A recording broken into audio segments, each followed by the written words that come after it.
ఇప్పుడు కాకపోతే ఇంకెప్పుడు? వైఎస్ జమానా అంతరించిన తర్వాత ఇక ఈ రాష్ట్రానికి దిక్కెవరు? కాంగ్రెస్లో అసలు పెద్ద మనిషి ఎవరు అంటూ మొదలైన చర్చ నిరాశ నిస్పృహల్లోకి జారి జావగారిపోయింది. అదృష్టాలు అందలాలెక్కించిన తరువాత ఒక రోసయ్య, ఒక కిరణ్లు కర్తవ్య పాలన కోసం మేధో మదనం చేశారు. ముఖ్యమంత్రి పదవి ముళ్ళ కిరీటం అన్న విషయం తెలిసి బాధ్యతలు కూడా చేపట్టారు. కానీ మధ్యలోనే పెద్దాయన ఇమేజ్కు నువ్వేం సరిపోవంటూ దెప్పి పొడుపులు, ఎకసెక్కిపు మాటలు, ఒక్కోసారి నిరుత్సాహం ముంచుకొచ్చి ఈ రాజకీయాల్లోకి ఎందుకొచ్చామా అంటూ నిరసించిపోయిన ముఖ్యమంత్రులు వీళ్ళిద్దరూ. నిజమే, వయస్సుతో పోల్చుకుంటే వీళ్ళిద్దరికీ ఆ పదవి లార్జర్ దాన్ లైఫ్ సైజే.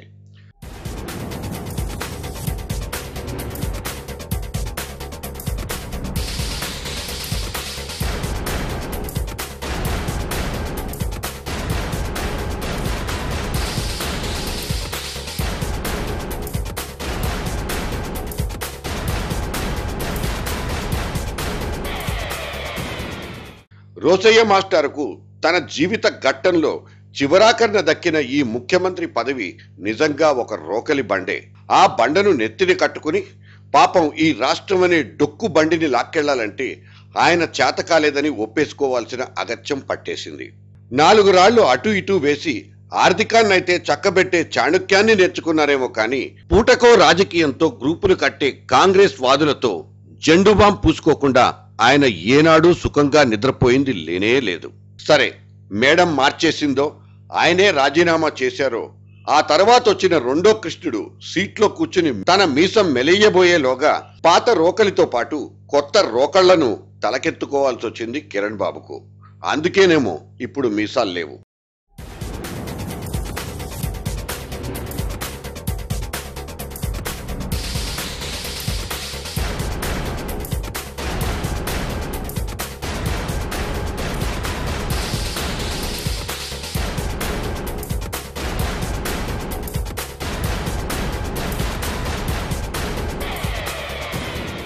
తానే వికెట్ కీపింగ్ చేస్తూ బ్యాటింగ్ ఆడుతూ చివరాఖరికి బౌలింగ్ కూడా చేసుకోవాల్సిన ట్రాజడీ ఈ క్రికెటర్ది.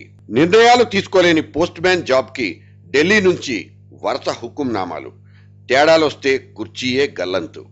చదువుకున్నవాడు, తెలివైనవాడు, కాస్త యంగిస్తాన్లో కలిసిపోయే 50ల కుర్రాడని ఒక పక్క ఆశలు పెంచుకున్న జనానికి హోప్ తెప్పించడంలో ఆయన తికమక పడ్డట్లు కనిపించింది. ఇదే అదనుగా మళ్లీ ఢిల్లీ నుంచి డెసిషన్ మేకర్స్ ఈసారి ఏకంగా 2 కృష్ణుల్ని స్టేజి మీదకు వదిలేశారు. డిప్యూటీ చీఫ్ మినిస్టర్ పాత్రలో దామోదర్, ఫుల్ మేకప్ తో ఉన్న కృష్ణుడిగా బొత్స బాబాయిని ప్రవేశపెట్టి అబ్ చలాओ తుమారే స్టేట్ కో అంటూ హిందీలో హుకుం జారీ చేశారు.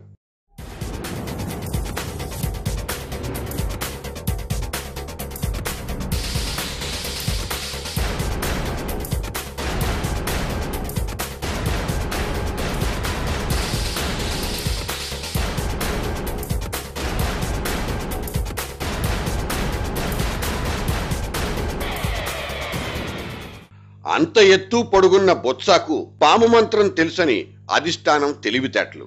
అయ్యవారు బూర పట్టుకుని రంగంలోకి దిగేశారు. ఊదడాన్ని ఇప్పుడే మొదలు పెట్టారు. ఇప్పుడు తన బూరుదుడికి కొత్త పాములొచ్చి బుట్టలో బొజ్జుంటాయా, లేక ఇప్పటికే బుట్టలో ఉన్న పాములు డాన్స్ చేసినట్టే చేసి సరసరా పాక్కుంటూ పక్క పొదల్లోకి జారుకుంటాయా చూడాల్సిందే. ఇప్పుడు కాకపోతే ఇంకెప్పుడని ఎందుకన్నామంటే చేతి నిండా పని, చరిత్రలు తిరగరాసే అవకాశం, ఎన్ని కావాలంటే అన్నన్ని పేజీలను రాసుకునే వీలు ఇప్పుడు ఈ కొత్త బూరలాయంతో పాటు కిరణ్ అనే ఆల్రౌండర్కి ఉందిగాక ఉంది. మొదటైన పాములు పట్టకపోతే డొంకల్లోకి జారిపోతాయి అవి.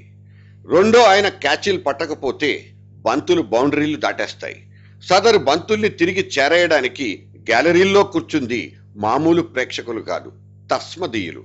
దొరికిన దాన్ని దొరికినట్లు దాచేసి దోచేస్తారు. కౌంట్ డౌన్ మొదలైంది. బూరలు ఊదడానికైనా, క్యాచ్లు పట్టడానికైనా.